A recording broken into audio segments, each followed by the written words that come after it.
Los Angeles. And they had compiled a pretty long drive last time. Unfortunately, though, it ended with no points after the missed field goal.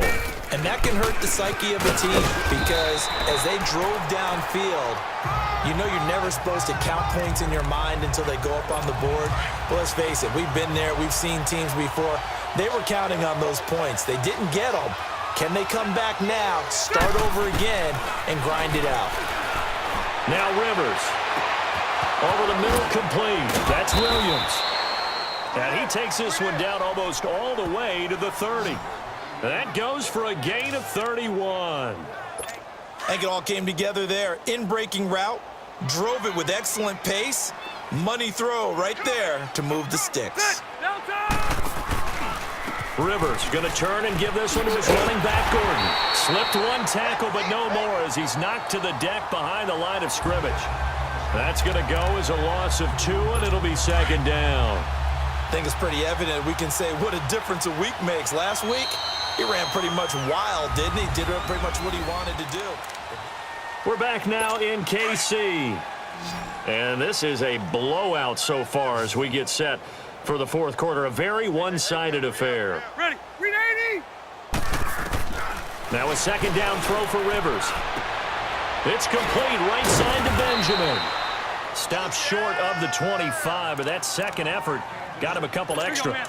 The Chargers on third down, an almost unimaginable 0 for 10 thus far. This is 3rd and 4.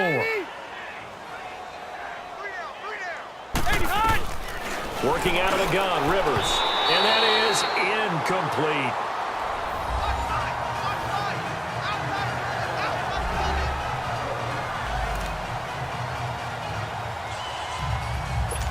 The Chargers will bring out the field goal unit now.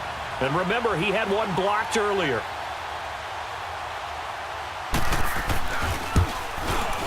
And his kick here is good. And they'll get back 3, but this remains a large deficit. Well, in the grand scheme of things, those 3 points likely not going to matter much, but I guess they get a little closer, a little more respectability. Yeah, you're exactly right. They've been outplayed all game long, but like my mom used to tell me all the time before I went out, dress up a little bit, son. Make yourself respectable. And that's what they're doing here. They're just dressing up the final score. So the Chiefs offense heads out. There's a look at the playoff picture in the AFC. And you can see where they sit, perched right at the top. The question, Charles, with a perfect season they have going, what's on the line, how do you see them playing it out these final few weeks of the season? Well, I can see the locker room voting unanimously to play to win. That's how they're built. It doesn't matter whether you're 0 whatever or undefeated. You want to play every game to win it. But I think from a management and coaching standpoint, you're looking at it and saying how much pressure is on this team to try and keep that record going. And is that really our ultimate goal? They're almost hoping maybe they get beat, and now you can start to rest guys and take the pressure off and just get ready for the playoffs. Where Brandon Pace comes into play now because they've got the advantage. They've got the football, but they've got to be very careful about what speed they're going to play. You know, my music teacher back in New Paltz, Mrs. Bythema Bagley, used to say, don't go prestissimo when you really want to go largo. And what she meant by that is don't go too fast when you really want to go at a nice, slow, deliberate pace. I am speechless. I am without speech.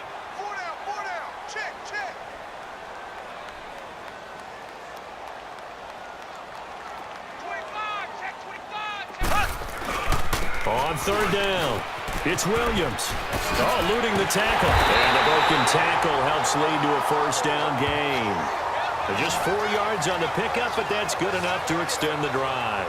Charles, you said earlier this defense is probably going to need to hold these guys right around 20 or under that if they were going to have a chance. It was evident pretty early on that wasn't going to happen. Yeah, they left 20 behind a long time ago in this game, didn't they? It looks like they're headed towards a big, big number. But 20 was the threshold because that kept them in the ball game and kept the pressure off of their own offense.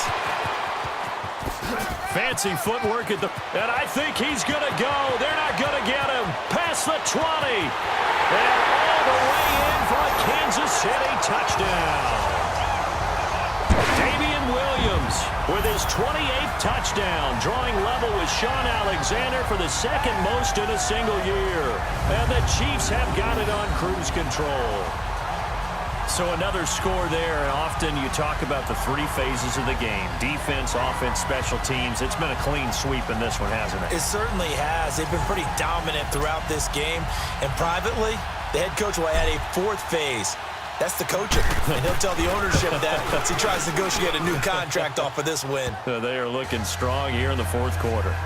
Extra point right down the middle, and that will extend this big lead.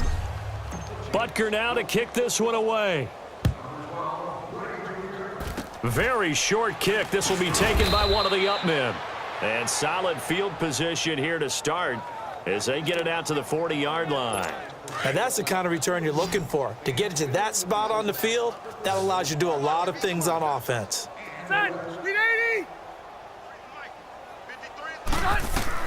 Rivers on first down. Throwing over the middle, but it's incomplete. Tyrell Williams was the intended target, and that'll bring up second down.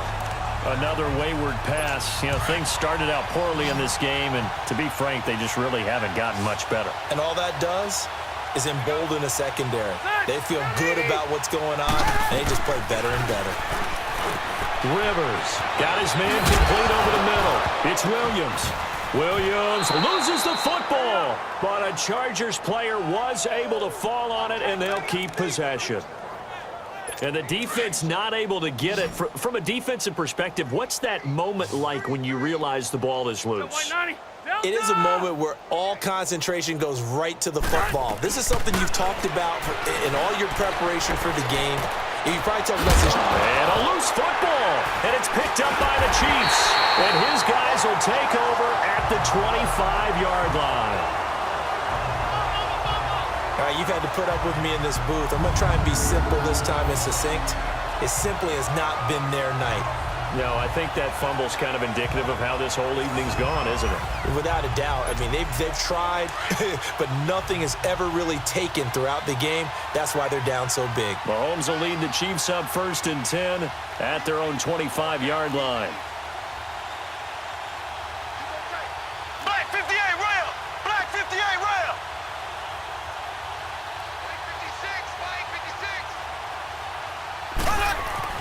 Now after the fumble recovery, it's Mahomes. Flushed out right. On the run, he'll let this go. And that's caught inside the 30. And he will take it on in for a Chiefs touchdown. Travis Kelce with touchdown number 20 on the year. And the Chiefs just continue to pour it on.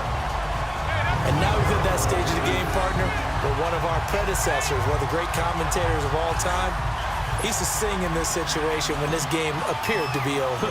I know the fat lady's been singing for some time. No, not her at all. This is but one of our guys. She's singing too. Oh, she's singing. She's on like the 5th tune. Yeah, she left Scales way behind, but he used to sing something about turning out the lights. The party was over. Butker now to kick this one away. Short kick. One of the up middle take it now. And they're going to wind up with pretty good starting field position as they get it up past the 35. The Chargers offense gets set. They head back onto the field. And last time the turnover on the fumble, and they were in enemy territory, so that had to be very frustrating. Down on the scoreboard here, can't do it again. You nailed every part of what was frustrating. Down on the scoreboard, had a drive going, had pushed it past the 50-yard line, so they felt like they were in striking distance. And to come away with nothing, not a good feeling at all, to put it mildly. Now they can't afford to do that again. Yeah, now can they get that bad taste out of their mouth here? On 1st and 10, Rivers. And that is incomplete. I'm not even sure I know who this guy is out there playing right now. This is very unlike him, one of the most accurate guys in the league. Totally off his game right now. I don't know. I was going to ask you what you pin it on, but defensively, they've been pretty solid. Well, sometimes, you know, those defenders, they get into the receivers pretty well, and if they chip away at their timing, it's going to affect what you're doing throwing the ball as well. And he is tackled inside the 40, not quite to the 35. 18 big yards on that one, and a Charger first. As long as you go through your proper reads and progressions, the drag route can be one of those old reliable plays, because usually it's good for a good chunk of yardage, as we just saw there. And those guys like it, right? They can get the ball with a full head of steam. Especially against man coverage, because man coverage, you're typically running away from someone and not worried about traffic coming out on the other end. 15 more there, and they're on a roll. It's another first down. I like how they work the tight end on a nice little under route there, and if you're going to give him that much space, He's not even going to catch the football. He's going to run away from you a little bit, and that's exactly what he just did there, picking up extra yardage. Right side catch. This is Gates. And he'll be brought down inside the 20 at the 19. Give him a couple on the catch. It's 2nd and 8. So 2nd and 8 here after the pass play for 2 yards on first down. The 1-8er, run 80, 85. Now a 10th carry for Melvin Gordon. And just a couple yards there down to the 17. You gave the stat early on that he's one of just 9 guys to go over 1,000 yards last year, and then you said they needed to bottle him up for under 100 yards. He's way under 100 yards. Bottom line, he's had virtually no success whatsoever. And because of that, among a couple other reasons, they're down on the scoreboard. Rivers. And this is going to be incomplete. And the great veteran Eric Berry back to knock that one away. I remember growing up playing basketball. My coaches always talked about communicating on defense, making sure you talk on defense, know where your screens are, know where the cuts are coming from, who has who. Well, guess what? It's the same thing in football. Even though there's more noise out there, you can hear all the screams of screen, screen. This defense, the bench, everyone let them know what the play was, and that's why they were able to react and knock the ball away. So this time the protection holds up for him just fine, and he's able to bang it through.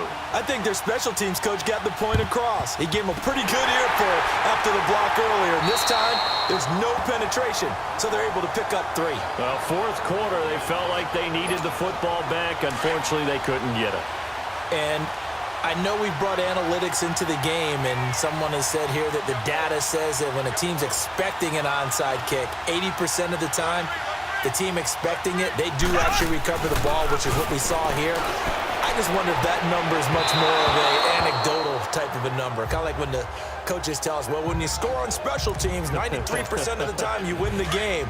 I'm still waiting to see that number is empirical. I think he's a little trigger happy right there, and it turned into an ill-advised throw into their zone. Well, we know he has confidence. He'll throw it any place, anytime, anywhere. That time it fell incomplete. And he will make his way back to where he started from, and that's all, as we will make our way to the 2-minute warning. Well, usually you don't think of the cornerback coming in for a no-gain play, but that's what we had there. Nice tackle. Yeah, and how about the range, too? Coming from the outside part of the play, and moving his way into the inside and making that play happen. No gain for the offense. And give him another 6. It's caught for a touchdown, and the blowout continues. Still an important piece of business to take care of, the extra point. Point after, right down the middle. And the lead will swell by 1 more.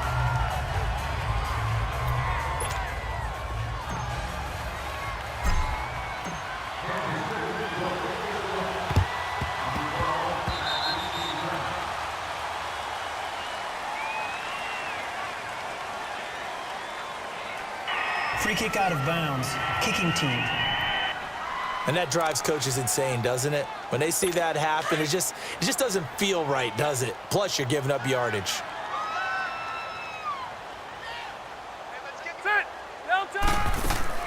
They go play action here on first down. And a big loss here as he's taken down. Anthony Hitchens. He's the one to get him, and that's sack number 7 for him on the year. We've been around this league for a while, and many coaches never pull their starting quarterback, almost no matter the situation. In this case, though, I think he's got to make a decision. He's taking a pretty good beating out there. Yeah, and with the deficit, maybe not wanting to risk an injury. And incomplete there. A nice hit. Jars the ball free and brings up 3rd down. Anytime a defense can sit back in a zone like that, it tends to create a lot of congestion in the middle of the field. Makes it very hard to slot one in. Looked like I-4 at rush hour in your hometown of Orlando, Florida. An absolute mess. Try to get it to Williams, but it's intercepted. Good positioning, and it's picked off. And now off to the races, down the right side. And he will score. Touchdown, Kansas City. That's the story of the game. They've been suffocating all game long on defense. They were suffocating there again in a big way. And they've done it not just by out-athleting them, which is often the case, but by being able to adjust to anything they tried to throw at them and beating them into the punch each and every time. This was a defense that was well prepared.